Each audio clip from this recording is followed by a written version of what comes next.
So previously, we have gone through the definition of luminescence, various applications, and then we defined that phosphor is host plus activator. So on second day, we saw what sorts of hosts are there, and then subsequently we saw how these can be synthesized.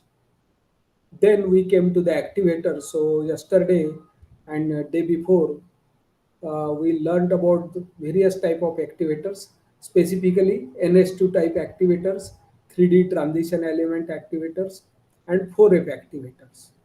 Now, this is a more or less popular science type of presentation as to discovering new phosphors. So many times, people ask us, how are you finding these new and new materials and so on? Is there any recipe for that? So I'll be just sharing my views and my experiences.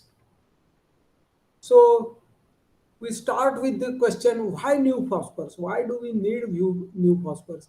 There are so many phosphors already known, isn't it? So a good question, why should there be a search or efforts to find new phosphors? So many times what happens, changing requirements or regulations.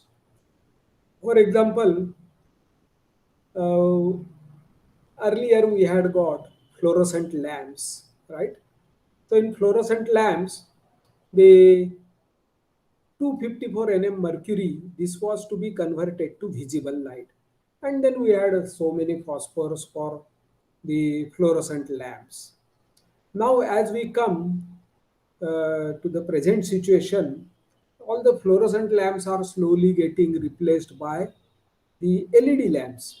And in LED, most efficient LED at this time is the gallium nitride LED. This has got emission around 450 or so. So we need phosphorus which will convert blue light into yellow light. That will give us blue plus yellow emission, that is white emission. And then people just went on searching for these phosphors. Existing Yaxi phosphorus is still very popular, but there are some drawbacks. And then it doesn't have very good color rendition because it's not full color. It is illusion of white, but it is not truly white. So we can get a better color rendition if we have two phosphor converted LED lamps as opposed to one that we are having at present. So then there is search for the phosphors which will absorb red, rather blue, and emit red, or which will absorb blue and emit green. So we have to then search for new phosphors. There were green emitting and red emitting phosphor known, but they could be excited by mercury wavelength 254. Now we want excitation by blue LED. Now, as we were just going through this, then there came new regulations. People said that okay, this Yaxi phosphor, it has got a lot of yellow emission and blue emission. So we are constantly exposed to blue light, and this blue light has got rather bad effect in for long use. In fact, uh, people are confined, to the offices and homes, and they are not moving out. So constantly we are exposed to blue light, and this blue light, this disturbs your circadian rhythm, and in short, simple word, it induces sleep related problems, sleep apnea, and so on. So you may argue that even in sunlight there can be blue light emission, isn't it? But component blue is very small. Sunlight is truly white light. Whereas if we are producing white light by combination of yellow plus blue, there is huge blue component. So now they say that we should have better say combination. So instead of 450 blue, If we have got 480 nm blue, then this will be better. So they call this as human centric lighting. Or you can have ultraviolet LED and then have phosphor, which will give truly white emission. Efficiency will be low, but they say, okay, we can sacrifice efficiency and we should have better environment, better lighting, human centric lighting. So again, we have to find out new phosphors. Zinc silicate, in fact, doped with Mn, that was also popular phosphorus once upon a time for CR tubes. But then it had its own drawbacks. So zinc beryllium silicate, in fact, was used as yellow. So you could have yellow and blue combination producing white, but then beryllium is hazardous to health. So again, we have to find new phosphorus. In short, the this is evolving world and the conditions change, regulations change. So we have to find new phosphorus. Most of the lanthanide based materials we are importing from China. In fact, whole world is importing from China. But because of the political situation and Chinese ambitions, everybody now wants to be free from Chinese dependence. So now we want phosphorus which will be free of lanthanides. So again, we have to search for new phosphorus. In fact, this Jawaharlal Nehru Aluminum Research Development uh, Corporation, they are given this mandate that either find out our own lanthanides or replacement of lanthanides by other materials. For example, scandium or bismuth, which are abundant here. So this is how things go on. There can be commercial consideration. So Chinese are really socio-economic problem, and also the import cost involved. So if China is not supplying, then lanthanides from US or other places, they are very costly. So we have to find out our own solutions. And more familiar problem to all of us is that we want academic topic. We want PhD thesis, and this has to be a new topic. So, in fact, Dr. Uge Muge also will be plagued with this problem. If 8 students are coming to him, then how to find 8 new different problems without, I mean, encroaching on others.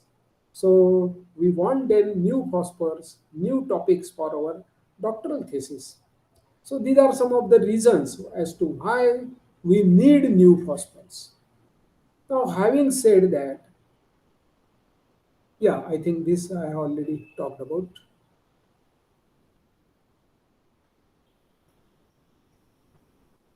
Yeah, in commercial consideration, this is also a point that many well-known phosphors are patented. So we have to pay huge fees. So unless we pay royalty, we cannot use these phosphors. So we should have our own formulations. So that is also one of the reasons from economic point of or commercial consideration for finding out new new phosphors.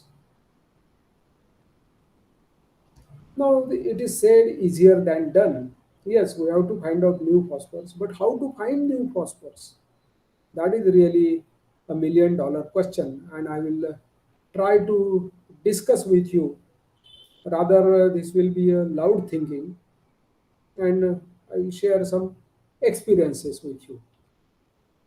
So in our early days, this field of search was limited to well-known chemical formulae. That such and such material is known as a host material. Okay, so we choose that well-known formula. It is easily available. Host is commercially available. Choose a host, put different activator, and try to get new phosphor. In fact, some of these host studied phosphors are still best. For example, lithium fluoride thermoluminescence phosphor or sodium iodide thallium scintillator. They are still the best phosphors.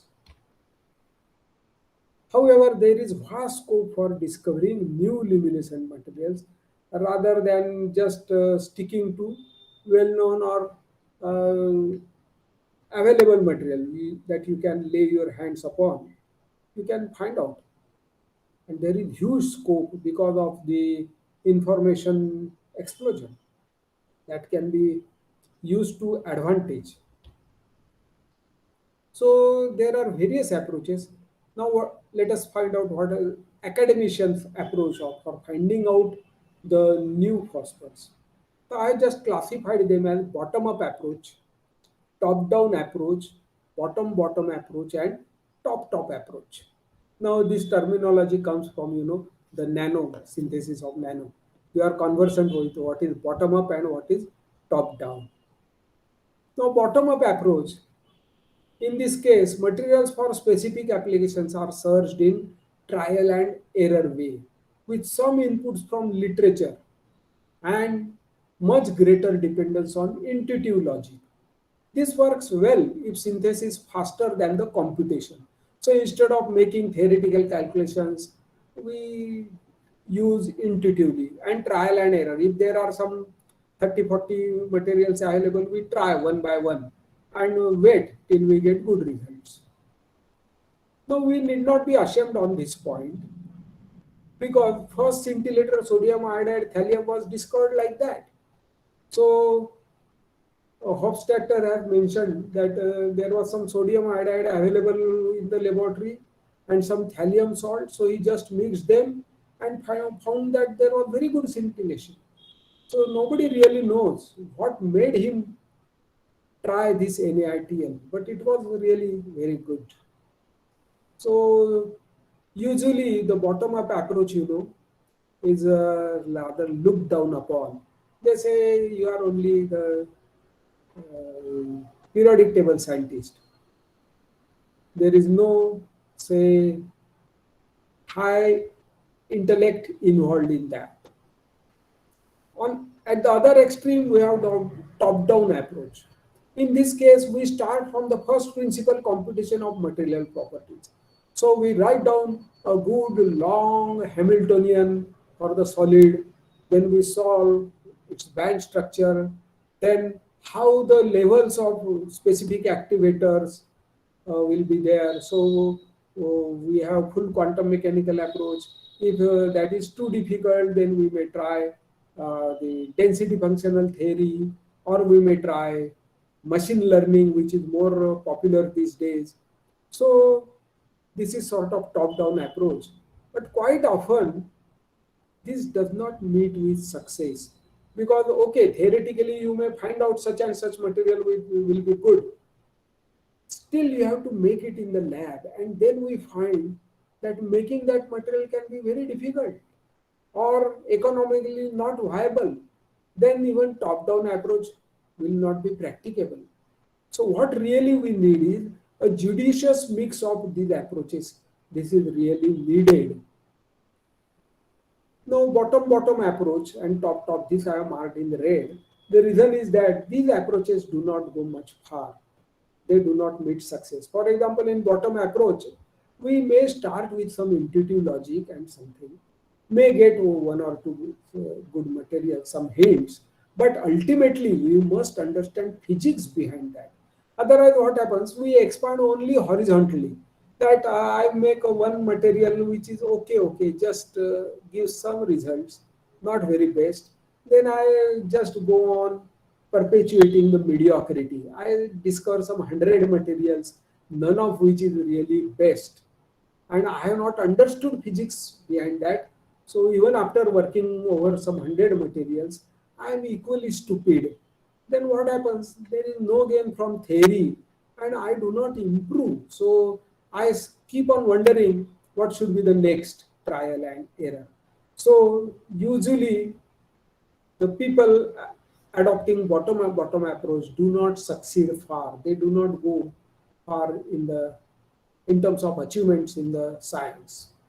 Similarly, top approach, you just talk of theory. So finally people get tired of listening to you. And unless you perform some experiment, nobody will take you seriously. So if you say, yes, I have got this phosphor, you show the properties, and then only somebody will listen to you. more often the parameters which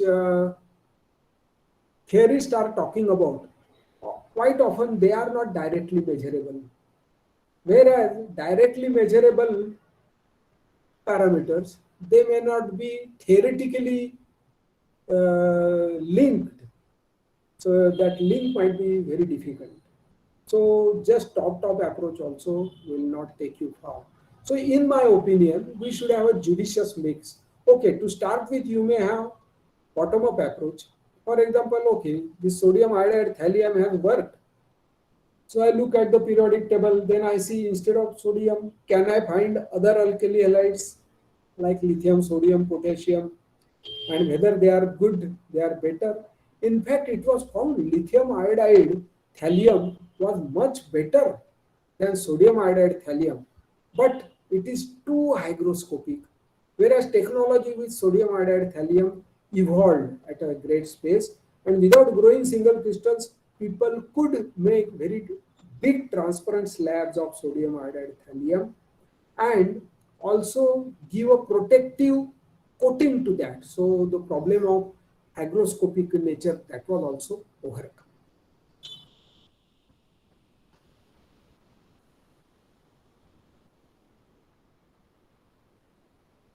So I have already given you this example, isn't it? Sodium iodide thallium. This worked very well. And then this cesium iodide thallium, this is quite successful and it is used as a scintillator. Whereas if you start from the logic point of view, if you declared that I want to start work on sodium iodide thallium, then a chemist would have really discouraged you. He would have said, don't work with sodium iodide. This is very, very, very hygroscopic. You cannot grow. In fact, it is deliquescent. So if you take it out of bottle, it will absorb moisture and in fact turn into a paste. So much less making single crystal out of that. So you shouldn't do any experiment on sodium iodide thallium. And had Hofstadter met a good chemist, then he wouldn't have made sodium iodide thallium. So, I mean, there are always such problems, you know. So, I will give you some advice, but many of my students, they are always fond of proving me wrong. And against my advice, they have found very, very good materials. So, it's okay. You can succeed in that way also, but not always. Now, these are the, say, sort of going from experience, these are some of the methods, the top approach and bottom up approach and so on and so forth. But first of all, we should know also what are the known materials, known compounds. So number of phosphors which have been discovered, that is very, very small compared to the number of solids that are known to a chemist. Fortunately, now we are having good databases available. Now, when I say available, then again it is theoretically they are available. For example, you have got the database Springer Materials, or you have got the database Chemical Abstract Service, and so on. But these are subscribed, and we do not have subscription. So only few IIT Powai, they have got subscription to Chemical Abstract Service and so on, and some limited access because access is very, very costly. So these are some of the new resources. There is database like ICDD. So this can be installed on a personal computer, and this is not very costly. And okay, some versions are available which we can use. For individual also, it is available for some 30,000 rupees or something like that. So not very costly. These databases we can use.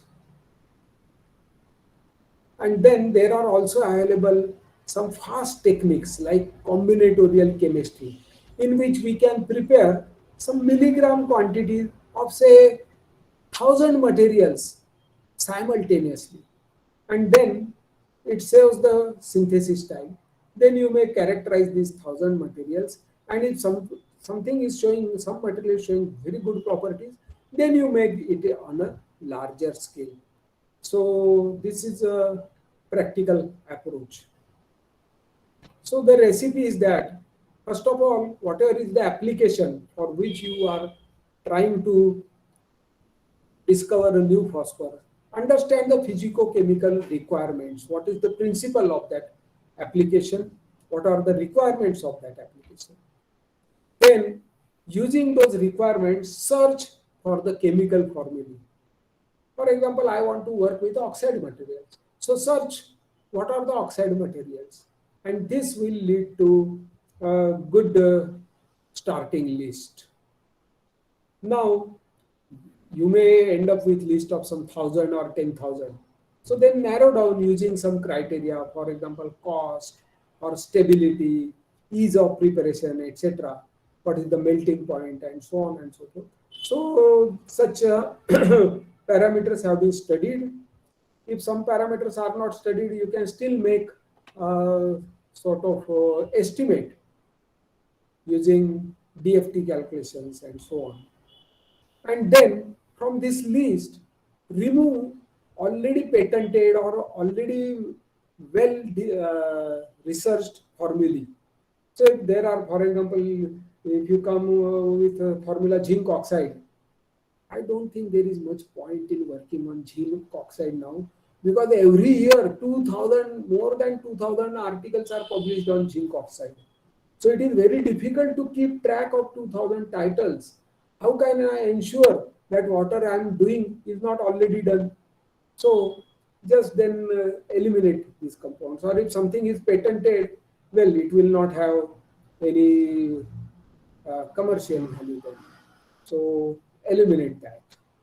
And then you can have a short list, shorter list. Then we can find out what are the preparation methods. Either we can use the literature search through Science Direct or American Chemical Society, various websites, where you may get a method for the synthesis of such compound, or even in database like Chemical Abstract Service, synthesis method is given. Sometimes even in ICDD, such method is given. So you will get a good idea as to how to synthesize this material. Now I will take some examples.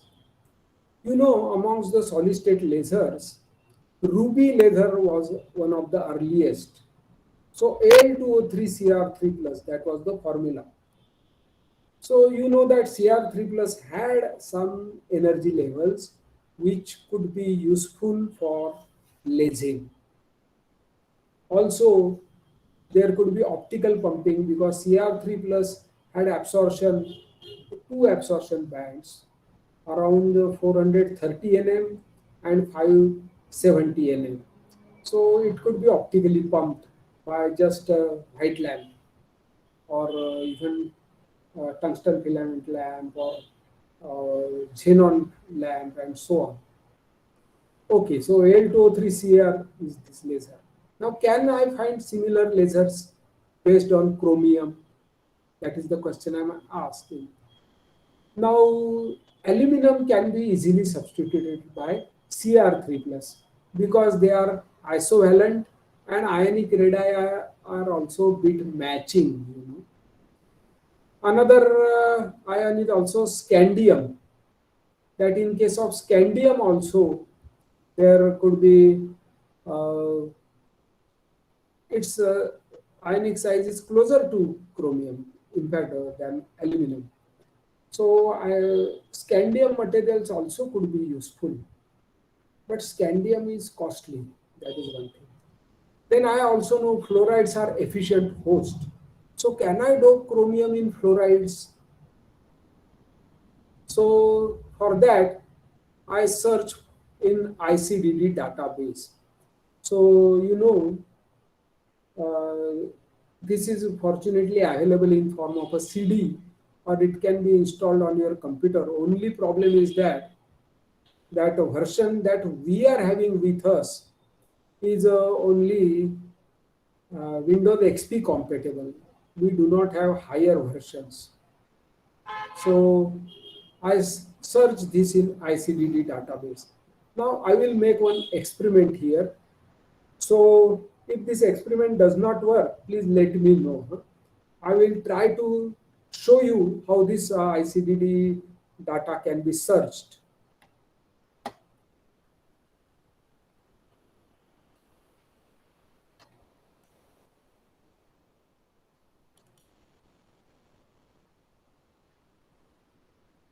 I will just show you how I am using this ICDD software. So Nilesh, is my screen still Yes, visible? sir. Yes, sir. Yes, yes. It's visible, Okay, sir. fine, Yes. fine. So I have Windows XP shell. So in that shell, I will try to run the ICDD CD or ICDD software.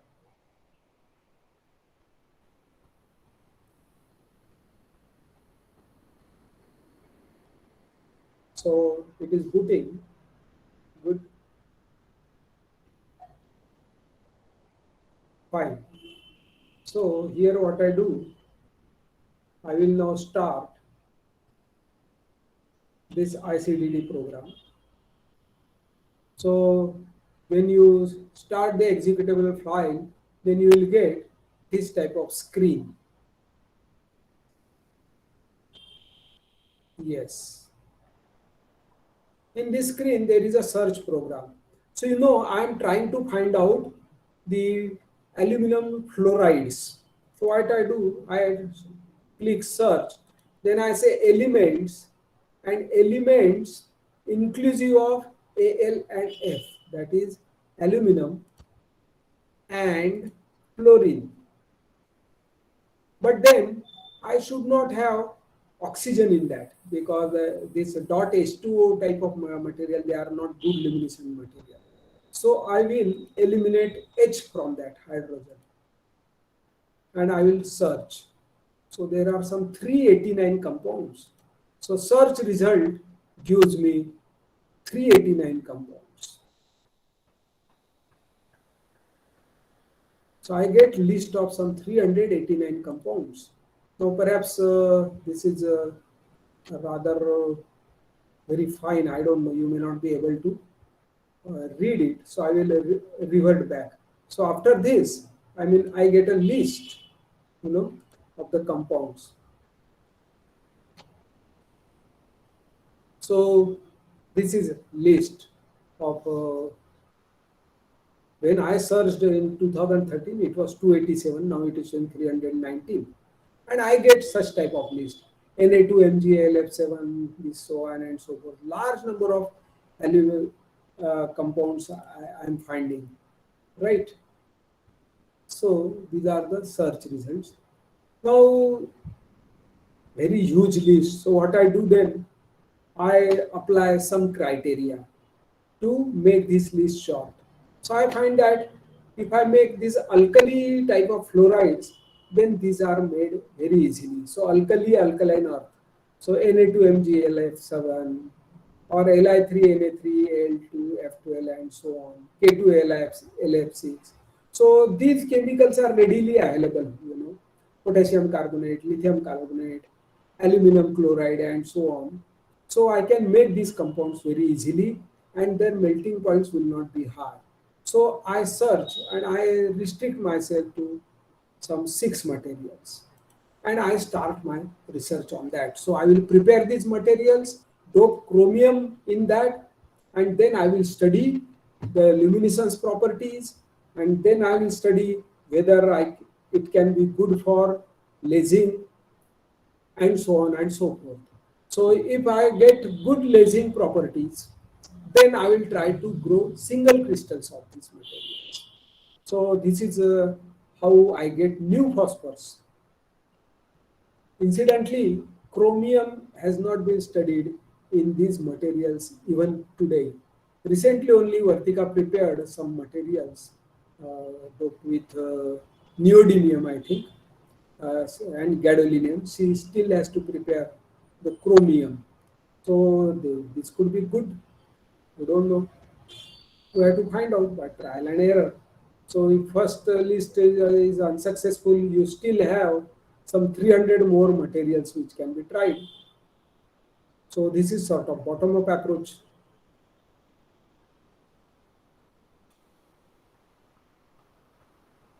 Second example I have chosen is from high Z scintillator. Now what are high Z scintillators? Now scintillators should have high density material and high Z so that basically the nuclear particle will be absorbed or it will deposit larger energy in a given volume. If you take low Z material, then we know that the energy deposited will be very small. So I should, or if I'm searching for scintillator, basically my compound will consist of high Z. Z means atomic number. It will contain the atoms with high atomic number. So again, what I do, I search ICDD for compounds with high Z. Now, which are the high Z? So, high atomic number compounds are lead or cesium or even bismuth. These are stable. Lead and bismuth, they are stable. Then among halides, this bromine and iodine, these are high Z. So I have just chosen bromine, iodine, lead, and then cesium, bismuth, hafnium. So what sort of compounds are possible? This is what I want to do. So again, I go to ICDD and then I choose elements. Just means what sort of combinations are possible, say between cesium, barium, these are high Z materials, or lead, bismuth. Then I will choose bromine, iodine, and also cerium is also quite high Z. Cerium I may choose, and cerium is low cost also, and I will find out. So I end up with list of some 152 materials. So these are the materials.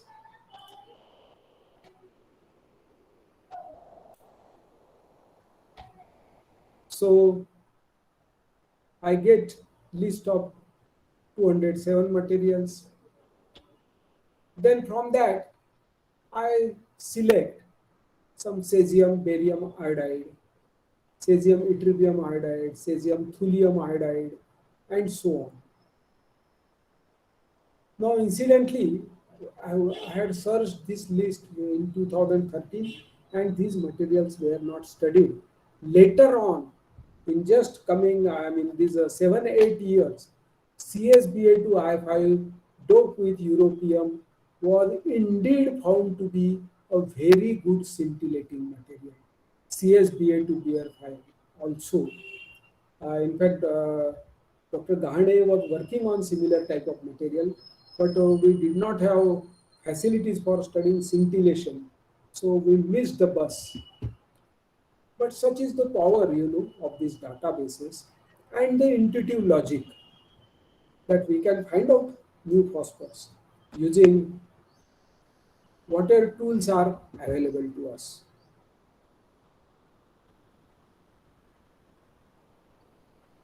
So for shortlisting, I then found out about the density of the material. So density of this material should be high, typically say 7 to 8 and so on. Then optical properties, that these materials should be transparent. So band gap should be high, they should be insulating. They should not be having band gap or a semiconductor or 1 electron volt band gap, but they should have large band gap so that the scintillation light will not be absorbed by the material. Then what sort of synthesis methods I can use? So this way I can work on this. Next example is of the Lowes-Head compounds. So in the dosimetry, we are interested always in the Lowes-Head compounds. Lowes-Head means low atomic number. You know, it is important to measure the radiations and especially the doses which people might get. I mean, people are working in laboratory, or even doctors and technicians are working with the X-ray sources or the gamma sources and so on. So there is danger of themselves getting exposed to these materials. So constantly we must measure the exposure. So for that we use thermoluminescence, and what we do is we put a thermoluminescent material in form of a badge or the iCard, and then whatever is the exposure to that material, that iCard, same is the exposure to that person. Now, the absorbed radiation depends on the effective atomic number. Human body, you know, is made up of carbon, hydrogen, nitrogen, oxygen, mostly these four elements. So effective atomic number of human body is somewhere around, I think, 7.2. So we should have a chemical compound which will have effective atomic number around 7.2. So I must search for the materials which are Lowes-Head. So if I go again to the periodic table or the search,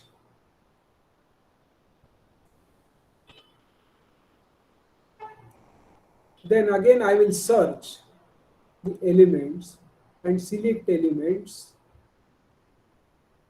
which may contain lithium is Lowes-Head, beryllium is Lowes-Head, boron, carbon, nitrogen, oxygen, fluorine. That's all. Sodium is 11, magnesium is 12, so they are not sufficiently. Uh, so I will search for this and I get some 328 materials. Now, out of these, very few have been searched, I mean, explored for thermoluminescence experiment. So, but beryllium is very hazardous.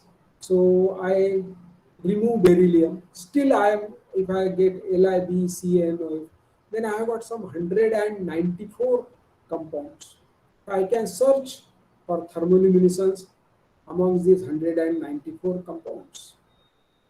So this can give me new phosphors which can be useful for thermoluminescence dosimetry. I consider one more example. I want to study energy transfer among different pairs. We have already talked about this, isn't it?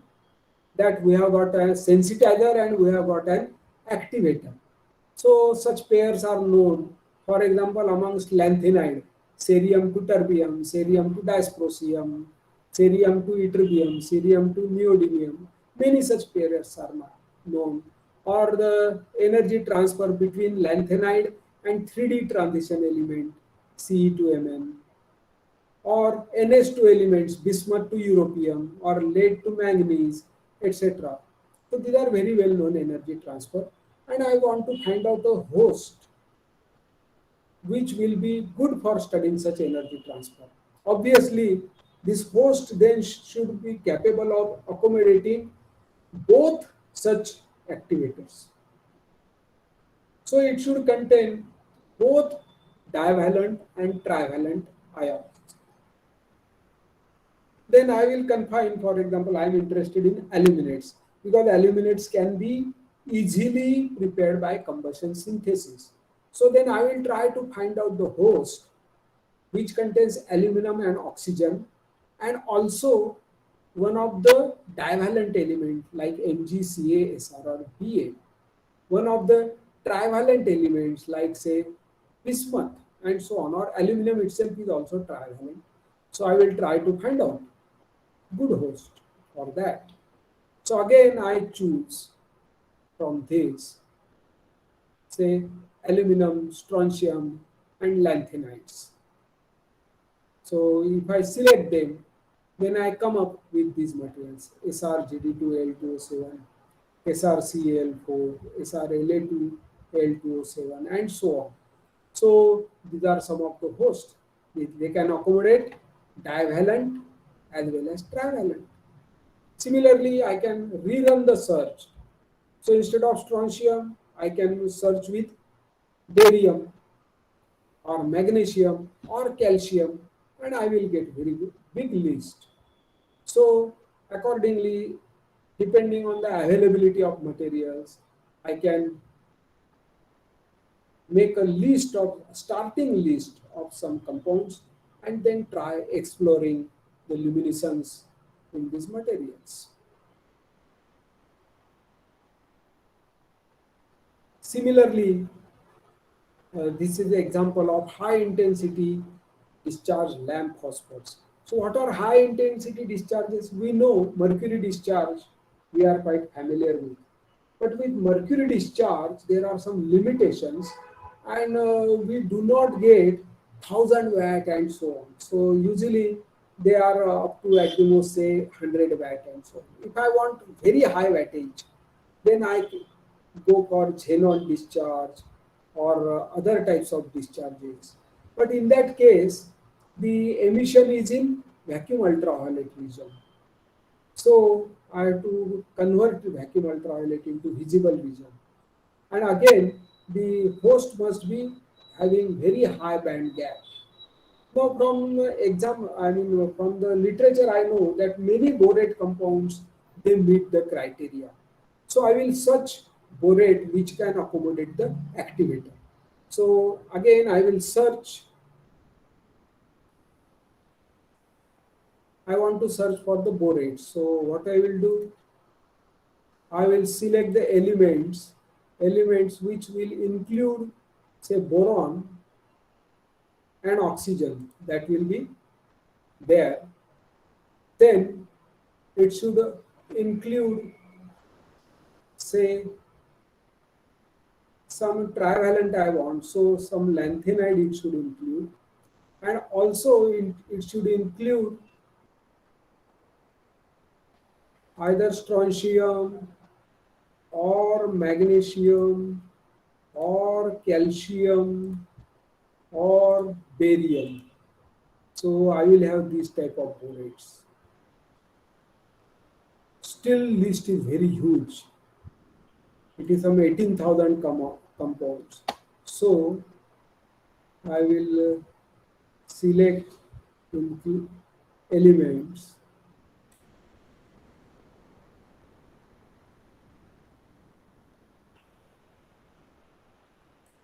I don't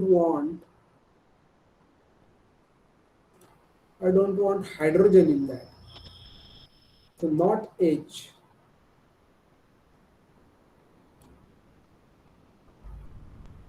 And I will go for that. Still there are some 13,000 compounds, so very huge list. So what I will do, from this list, I will select, I will take out phosphorus, I will take out sulfur, I don't want sulfate, I don't want silicate. So after eliminating this, I am left with 219 borates. So from that, I can select such borates. And for example, these are the borates. They contain both calcium, then lanthanum is a low cost material. So okay, I will go with calcium lanthanum borate and so on. I will exclude lutetium because lutetium is very costly. And then I will search for luminescence in these compounds. So these type of examples, in fact, we can consider and we can obtain new and new phosphors. Recently also, in fact, I have worked with these compounds. Such type of experiments I have done. So in fact, right now, we are facing this crisis, socio-economic crisis with China. As I told you, China is very lucky. They have got genotype ore and they have got huge supply of yttrium. And yttrium is a trivalent and it can suitably accommodate other lanthanides. So most of the phosphors, you'll find that they are yttrium based and they contain europium or gadolinium or cerium and so on. Next choice is also lutetium, but lutetium is very, very costly. But Chinese have stock of that. So now if we don't want yttrium at all, then what is the possibility? Other possibility. Then other possibility can be, say, bismuth is also trivalent, scandium is also trivalent, gallium is trivalent, indium is also trivalent, and this can be found in India. But again, gallium and indium are very costly. So I will settle for bismuth, and I will try to find out the compounds made up of bismuth. So what I will do, I will select again elements inclusive of bismuth. Where is bismuth now in this? Bismuth will be somewhere here. Bismuth. If I go for bismuth compound, there are some 3,500 bismuth compounds. So what I will do, from search result I will select, I will eliminate something. For example, elements. I don't want again hydrogen. So this hydrogen I will eliminate. Then I don't want, say, some chromium in that. I don't want gallium or indium in that, and so on. So one by one I can eliminate and find out how many are left. Still there are 3,200 and so on. So I will get huge list. From this list, in fact, I can then find out which are the suitable materials. So when I did that, then I found that how many bismuth materials can be there. And I have chosen certain topics. So these are bismuth compounds. I made a list of that. So these are some of the compounds. These are oxides of bismuth. Hopefully this can be made by simpler methods. Then there can be phosphates, familiar looking formulae, silicates, molybdates, tungstates, anodides, and borates. You may remember on the second day we considered the host, luminescent hosts, chlorides, halides, chloride, bromide, and iodide, and so on. So they are rather easy to make. So I can start with these compounds and find out whether they give good luminescence properties or not. So once I suppose I want to start with bismuth oxide, then I will choose this bismuth oxide and then I can search on the web also as to what are the properties of that.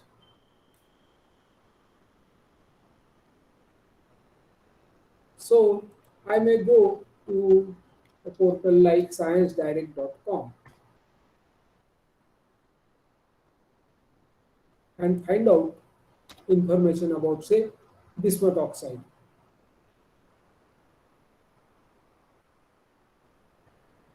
And you may get some information even in Google and so on.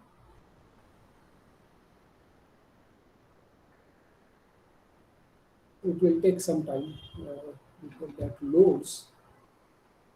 But I can search, the literature. And there could be some methods because right now I am not having other things. So I will search by keywords bismuth and I will search.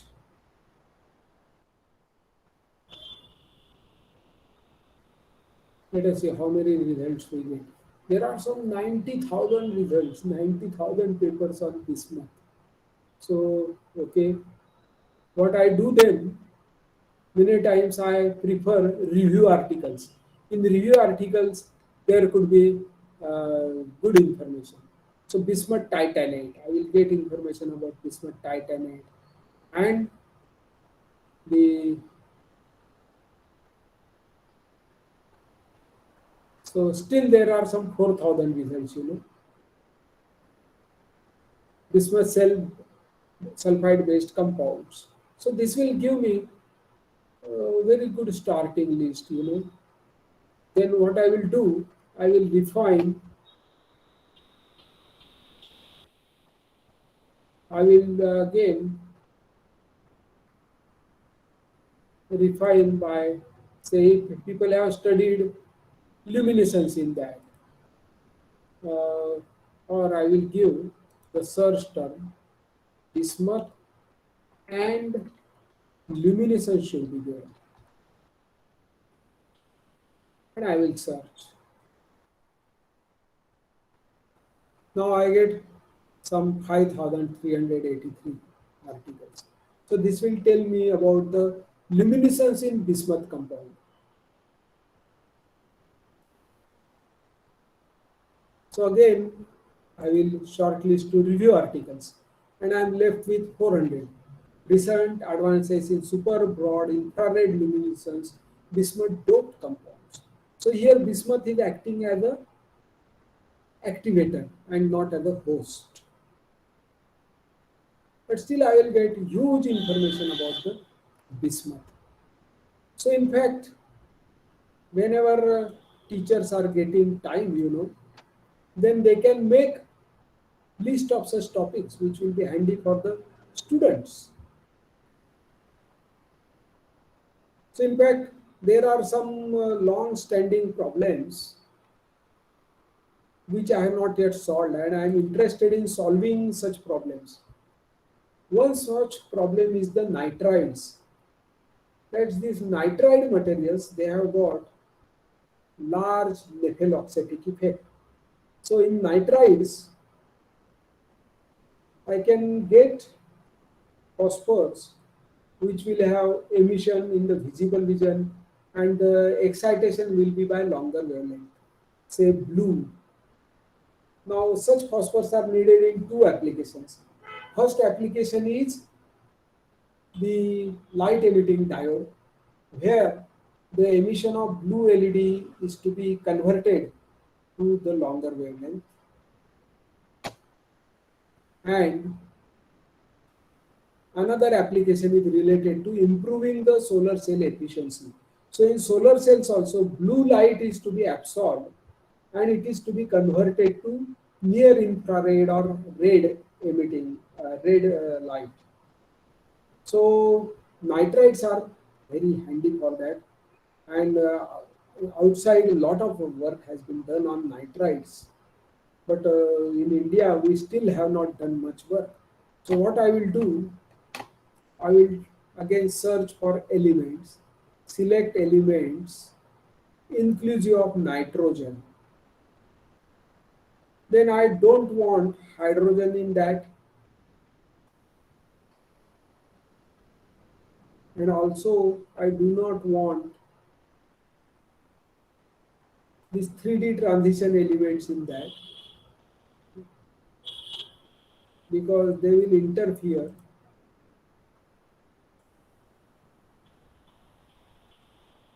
Iron I don't want. Iron, in fact, iron will change the luminescence. So let me find out how many such nitrides are there. And I get list of 2,684 nitrides. So let me see. So this is the list of nitrides. Now I can be more specific because this list had been very huge.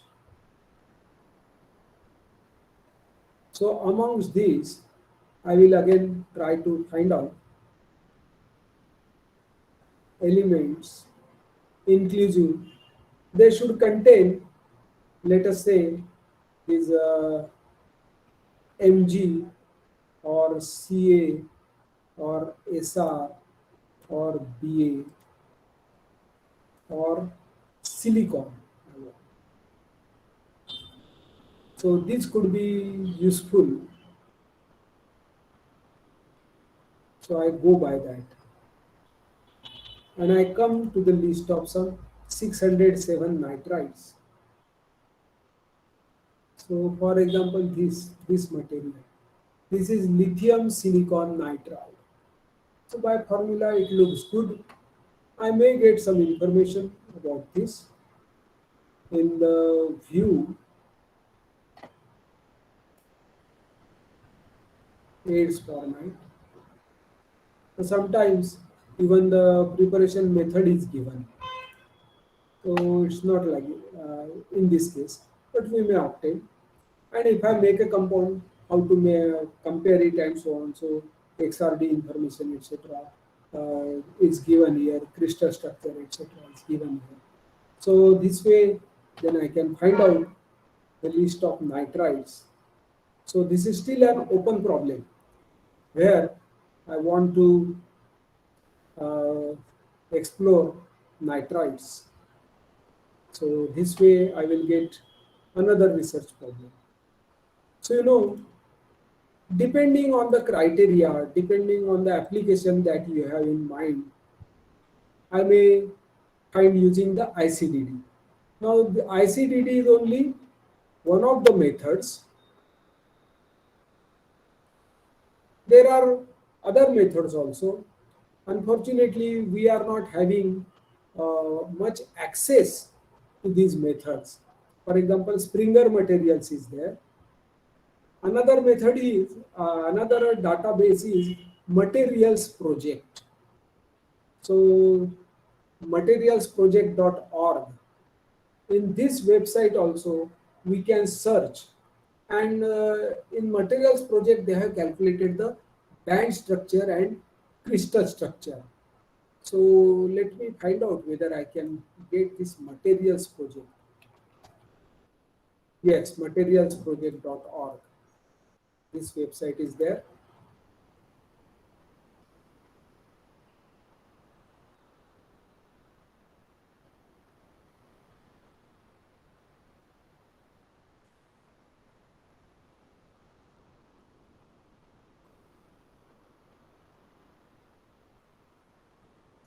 So this is a free website and we can see. So we can search for the materials even by elements. So how many elements are there?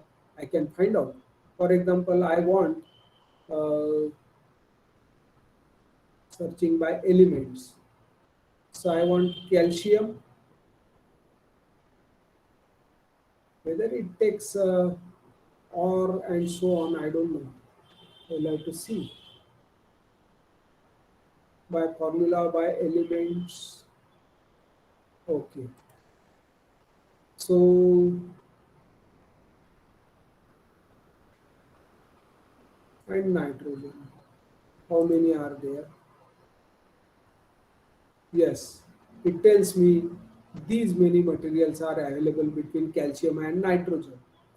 Their space group is given, their band gap is given. I find that okay, band gap is too short, so this will not be of use to me. So I can find out for another materials. So in that case, I may find out some silicon, oxygen, and nitrogen.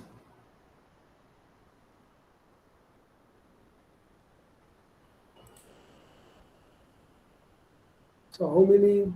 Yes. So these are some C alone compounds are there. I may add to that some calcium and find out whether there are. Yes, I have got this compound. Its band gap is 4.3 electron volt. Okay, so it is useful. Its structure is perhaps monoclinic. So I can get information from materials project also, and then if I click on this, I will get more information on this. material? Yes. So I can also get what is the X-ray diffraction pattern of that. It will show me X-ray diffraction pattern. So this is the X-ray diffraction pattern of the material. I may get some how to form thin films of this material, what are the substrates used, what are the mechanical properties, then similar materials, oxynitrides. So this yttrium, this appears very good material. Then there could be some references given.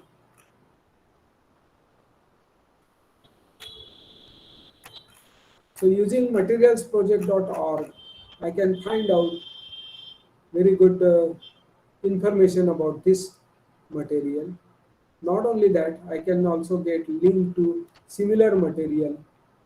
For example, this one.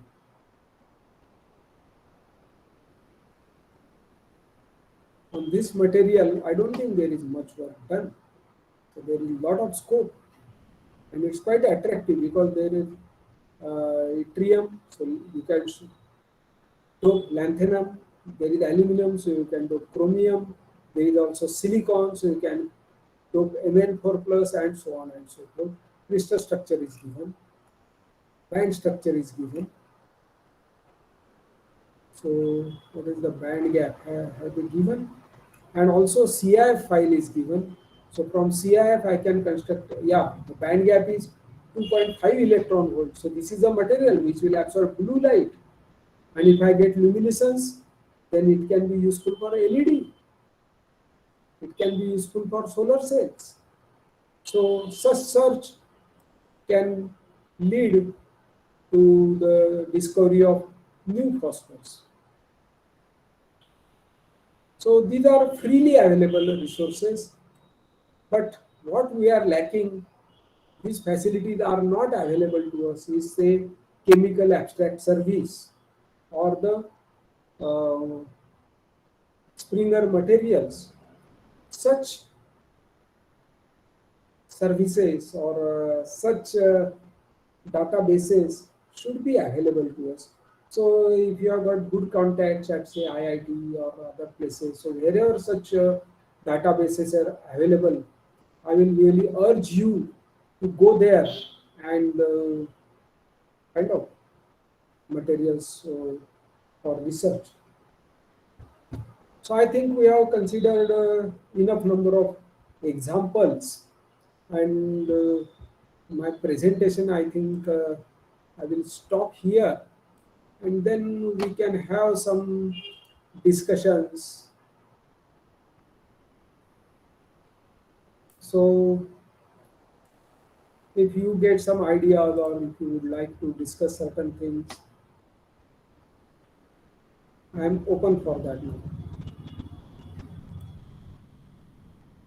So I will hand you back to Dr. Muke and Dr. Uge Muge, and if you have